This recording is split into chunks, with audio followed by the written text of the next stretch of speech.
कृष्णाय वासुदेवाय हरे परमात्मने प्रणतक्लेशनाशाय गोविंदाय नमो नमः। कल का हमारा प्रसंग था कि देवासुर संग्राम में देवता और असुरों का संहार हुआ। देवता जीत गए और असुर जो है इधर उधर भाग गए। आगे शुक्राचार्य जी ने जब देखा कि राक्षसों का असुरों का निर्मूल हो जाएगा और ऐसा कोई भी गुरु नहीं चाहता कि उनके शिष्यों का निर्मूल हो जाए, तो उनने जो है असुरों को जहाँ जहाँ थे वो जा कर के इकट्ठे किए। राजा बलि घायल अवस्था में थे, उनको जा कर के मिले। राजा बलि को जा कर के मिले और बोले कि राजन, मैं आपको अपनी शक्ति के द्वारा आपको जीवित करता हूँ, आपको स्वस्थ कर देता हूँ। शुक्राचार्य ने अपनी जड़ी बूटियों से, अपने आशीर्वाद से शुक्राचार्य को जो है राजा बलि को बलिष्ठ कर दिए। और राजा बलि को शुक्राचार्य जो 100 यज्ञ करने की सलाह देते हैं, राजा बलि मान जाते हैं और अपने कार्य में फिर लग जाते हैं। राजा शुक्राचार्य 100 यज्ञ करने की संकल्प लेकर के और यज्ञ आरंभ करते हैं। सभी प्रकार की सामग्रियाँ इकट्ठी करते हैं, सभी तैयारी करते हैं और यज्ञ शुरू कर देते हैं। और 99 यज्ञ जो है राजा बलि के शुक्राचार्य ने करवा दिए। एक यज्ञ उनका बाकी था। देवताओं को ये मालूम हुआ कि राजा बलि 100 यज्ञ कर रहे हैं, अगर 100वां यज्ञ, एक यज्ञ बचा है और अगर ये यज्ञ पूरा हो गया तो पता नहीं भगवान क्या आशीर्वाद दे दें इन लोगों को। राजा बलि को क्या आशीर्वाद दें, कहीं ऐसा ना हो कि हमारा इंद्रासन ही दे दे। राजा बलि मांग सकता है, कुछ भी मांग सकता है। इसलिए माता अदिति के पास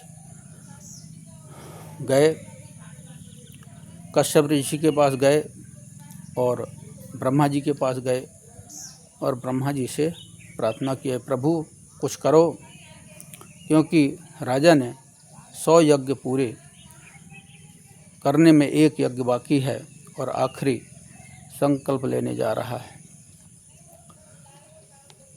भगवान ने, ब्रह्मा जी ने एक ऐसा पुत्र पैदा करने के लिए कहा जो स्वयं नारायण को उत्पन्न करने का एक सुझाव देते हैं ब्रह्मा जी कि आप पुंसवन संस्कार युग करो और जिसमें से कि भगवान प्रकट हो जाएं, भगवान को प्रकट करना है। इसलिए अदिति माता ने पुंसवन व्रत किया है और भगवान व्रत से प्रसन्न होकर के और प्रकट हुए हैं। प्रकट होकर के माता अदिति से कहते हैं कि हे माता, मुझे किस लिए बुलाया है?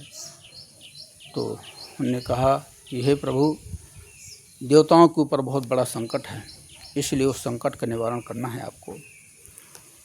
सभी देवताओं ने परामर्श किया, किसी ने छाता दिया, किसी ने माला दिया, किसी ने झोली दी, किसी ने दंड कमंडल दिया। सभी भगवान के वस्त्र श्रृंगार दिए, किसी ने जनेऊ धारण करवाया। भगवान को वामन रूप में प्रकट किया और वामन रूप भगवान जो है, बटुक रूप जो है, भगवान प्रकट हो गए। बोले बलि के यहाँ जा कर के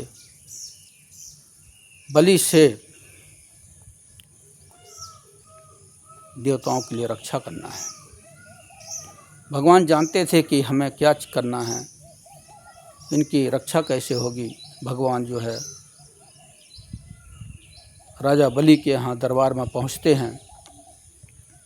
राजा बलि के यहाँ ये राजा बलि ने संकल्प ले रखा था कि मेरे यहाँ कोई भी याचक आएगा उसे मैं किसी प्रकार से कमी नहीं रखने दूंगा। वो कभी याचना नहीं करेगा, ऐसा धन दूंगा उसको। जो भी याचक आते थे उनको देते थे, धन संपत्ति ऐश्वर्य वैभव स्त्री सब कुछ देते थे। तो जाकर के यज्ञ पुरुष भगवान जो हैं, भगवान बटुक पहुंच जाते हैं, बलि के यहाँ जाते हैं और कहते हैं मुझे भिक्षाम देहि भिक्षाम देहि भिक्षाम देहि। जाके दरवाजे में ड्यूढ़ीमान को बोलते हैं, जाओ बोलो कि एक ब्राह्मण आया हुआ है तुम्हारे दरवाजे पर भिक्षुक बन करके। राजा बलि को जा कर के ड्यूढ़ीमान बताया कि महाराज आपके दरवाजे पर एक भिक्षुक आया हुआ है। राजा बलि शुक्राचार्य यज्ञ की दीक्षा दे रहे थे, संकल्प कर रहे थे। राजा बलि को शुक्राचार्य कहते हैं, राजा हे राजन, आप मेरे कहने के अनुसार ही आप अगर कुछ करेंगे चलेंगे तभी आपका कल्याण होगा। ऐसा करते हुए शुक्राचार्य थोड़ी देर के लिए ध्यान धरते हैं, क्योंकि वो त्रिकालदर्शी थे। देखते हैं कि भगवान नारायण ही क्रम रूप धारण करके छल करने के लिए आए हुए हैं। राजा बलि से कहा कि हे राजन, अगर जो वो मांगते हैं अगर आपने दिया तो आपका सर्वस्व चला जाएगा, आप श्रीहीन हो जाएंगे। राजा बलि विचार करते हैं कि अगर मैं गुरु की बात मान जाता हूँ, अगर भगवान साक्षात त्रिविक्रम भगवान होकर के आए हैं, भगवान वामन रूप में आए हैं, तो मैं वो जो मांगेंगे मैं उनको जरूर दूंगा। भगवान से कहते हैं कि हे राजन, क्या चाहिए आपको। भगवान कहते हैं कि हे राजन, मुझे 3 पग धरती चाहिए और कुछ नहीं चाहिए।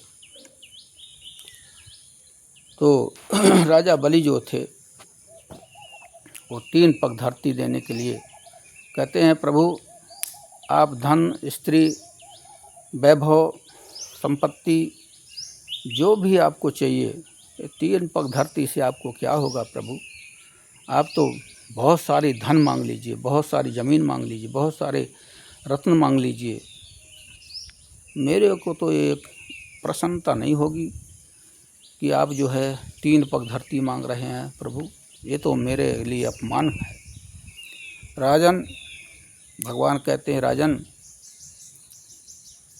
मुझे तो जितना चाहिए उतना ही मेरे को चाहिए, मैं जितना कह रहा हूँ उतना ही चाहिए, मुझे ज़्यादा कुछ नहीं चाहिए प्रभु। मुझे तो यज्ञ करना है, 3 पग धरती मेरे लिए पर्याप्त है, ऐसा मेरा संकल्प है। और अगर आप मेरा संकल्प पूरा नहीं करते हैं तो मैं चला जाता हूँ। राजा सोचता है अगर भगवान चले गए तो मेरा तो बहुत बड़ा अपमान होगा, घोर अपमान होगा। गुरु भले रोकते हैं पर गुरु ने तो मना किया है कि राजन ये तो साक्षात नारायण है, मैं देख लिया है, ये त्रिविक्रमधारी जो है 3 पग में आपका सब कुछ नाप लेंगे। राजा कहता है कि प्रभु अगर साक्षात नारायण मेरे यज्ञ में मेरे द्वार पर आया है और अगर मैं उनको नहीं दूं तो मेरे को तो बड़ा भारी पछतावा हो जाएगा, और ये जीवन ही किस लिए है। मैं तो साक्षात नारायण अगर आया है तो मेरा तो दुर्भाग्य नहीं, भाग्यशाली हूँ मैं। इसलिए मैं महाराज, मैं तो अभी यज्ञ तो बाद में सोचूंगा, पहले तो मैं भगवान को संकल्पित करने जा रहा हूँ। और जो है वहाँ से उठ करके और गुरु के साथ आए और भगवान को देखते हैं तो नमस्तक हो जाते हैं, प्रणाम करते हैं, हे प्रभुदेव क्या चाहिए आपको। तो भगवान कहते हैं, हे राजन अगर आप मुझे देना चाहते हैं तो मुझे 3 पग धरती चाहिए और कुछ नहीं चाहिए। भगवान ने 3 पग धरती का संकल्प लिया है, बोले आप संकल्प कीजिए और मुझे 3 पग धरती दीजिए, नहीं तो मैं चल रहा हूँ। ऐसा कह के और राजा बलि को भगवान जो हैं थोड़ा सा सोच में भी डालते हैं कहीं चले ना जाएं भगवान अगर नहीं देता तो। तब पर भी शुक्राचार्य जो है मना करते हैं। बोले राजन, आप अगर दिए तो सर्वस्व लौट जाएगा, आपका कुछ भी नहीं बचेगा। बोले कोई बात नहीं है, मुझे तो भगवान को देना है, जो भी है ब्राह्मण है, जो भी है, मैंने याचक है, आज मेरे दरबार पर याचना करने परमात्मा स्वतः है आया है, तो मैं क्यों पीछे हटूं। इसलिए भगवान जो है तुरंत जो है आचमन करते हैं और भगवान संकल्प और राजा बलि जो है 3 पग धरती देने के लिए संकल्प किया है और संकल्प करके भगवान को दिया है। बोले प्रभु, मैंने आपको 3 पग धरती दिया। भगवान ने एक पैर को सीधा ब्रह्मलोक में ऊपर कर दिया और तीनों लोक में जो है भगवान ने अपने पैर को फैला दिया। एक पैर से ही 2 पैर से भगवान ने तीनों लोकों नाप लिए हैं। बोले अब तीसरा पैर कहाँ रखूं राजा, अब तो तुमने जो है मैंने तो सर्व कुछ नाप लिया है, तुम्हारा सब कुछ मैंने ले लिया है। तो बोले भगवान, मेरे को ये अहम है कि मैंने दिया है, तो मेरे सर पे और अपना ये पग धर दीजिए, बस आपका काम हो जाएगा। तो भगवान ने तीसरा पैर जो है भगवान ने त्रिविक्रम भगवान वामन भगवान ने जैसे राजा बलि के सर पर रखा हुआ है और वैसे तीनों लोग जो हैं भगवान ने नाप लिए। और राजा बलि जो है भगवान कहते हैं इसको बांध लो, क्योंकि इसने मेरा अभी जो है पूरा नहीं किया है। तो भगवान जो है मनोरंजन करने के लिए तो राजा बलि के सभी दादा परदादा आ गए और भगवान से प्रार्थना करने लगे हैं कि प्रभु, आपको तो इससे ने सर्वस्व कुछ दे दिया है, अब आप इसलिए छुड़ा लीजिए और इसके ऊपर दया कीजिए। भगवान गदगद होकर के कहते हैं, राजा बलि, जो तुझे मांगना है मांग ले, आज मैं तुझे सर्वस्व देने के लिए तैयार हूँ, जो तुझे मांगना है मांग ले। तो भगवान ने कहा, प्रभु मुझे तो कुछ नहीं चाहिए, मुझे तो बस आप। भगवान कहते हैं, मैं तीनों लोकों का राज तो अभी तेरे को मैं पताल का राज देता हूँ, अभी तेरे को इंद्रासन तो नहीं दूंगा, क्योंकि अभी जो मनवंतर चल रहा है उसमें दूसरा यंत्र बैठा हुआ है, इसलिए इसका कार्यकाल होते हुए 21वीं मैं तुम्हें जो है ये 21वें मंत्र में मैं तुम्हें राजा बनाऊंगा, इंद्र बनाऊंगा। इसीलिए जाओ, तुम पैताल में ही रहो और राज करो, जाओ पताल का राजा बनाता हूँ तेरे को। और भगवान जो हैं तो कहते हैं और क्या चाहिए तेरे को। तो भगवान से कहते हैं कि हे प्रभु, और मुझे कुछ नहीं चाहिए, बस आप चाहिए और कुछ नहीं चाहिए, बस मेरे सामने आप दरवाजे पे खड़े रहें, बस मैं आपका दर्शन करता रहूं, आज मैं बड़ा भाग्यशाली होऊंगा। हे प्रभु, मुझे और कुछ नहीं चाहिए, मैं आपको यही मांगता हूँ। भगवान ने तथास्तु कह करके राजा बलि को अभय प्रदान कर दिया। भगवान जा कर के उनके ड्योढ़ी में पहरा देने लगे। अब जो है, अब आगे जो प्रसंग होगा हम आगे इसका वाचन करेंगे। और बोलिए वृंदावन बिहारी लाल की जय, त्रिविक्रम भगवान की जय, यज्ञ पुरुष भगवान की जय, नारायण भगवान की जय। ओम नमः पार्वती पते, हर हर महादेव।